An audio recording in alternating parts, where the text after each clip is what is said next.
My name is Nick Kato. I'm the staff investigator here at the project. I've been here since the spring of 2014, and before that I was an investigator at the Public Defender in Seattle, Washington.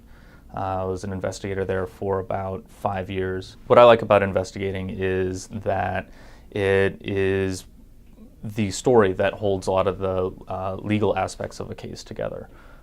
Being able to hear someone's story, whether it's a witness or a victim of a crime or a client, are always really compelling to me. To hear someone say, I saw this, and to hear the details that they remember, whether it's just a couple weeks later or years later, has always really struck me as an important part of the legal process. It's very different in that, a lot of witnesses have moved. Sometimes we have cases where many of the witnesses or all the witnesses have died, unfortunately. So finding all the witnesses to a crime that's very, very old is very challenging.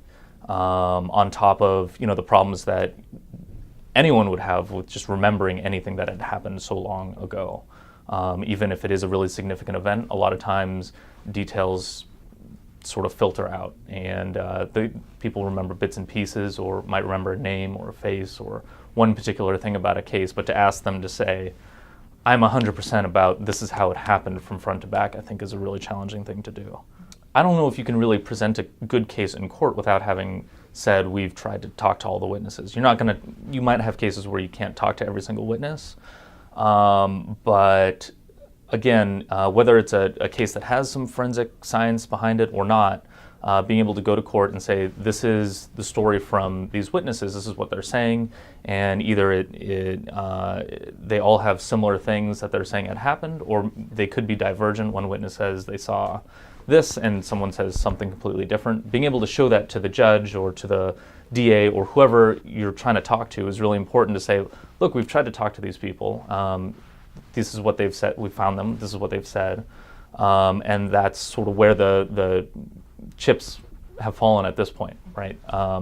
And so if you don't do that, you're always going to be asking yourself, like, well, what are these people saying had happened? Is there anything weird that had happened back in an old case? Say it's a 1985 case. What actually had happened then? Did anyone check with them if, say, they were coerced, or if something odd had happened in their case? You're not going to know unless you go out and find them.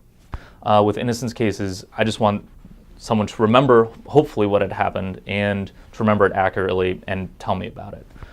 If that's good for the innocence claim, then that's good for the innocence claim. If it's not, then we want to find that out too and get that person's statement, because all of this information is going to be super helpful for us, moving the case forward or deciding what to do with a case. What I would say is that in innocence cases, we don't choose the facts, we just need to find them.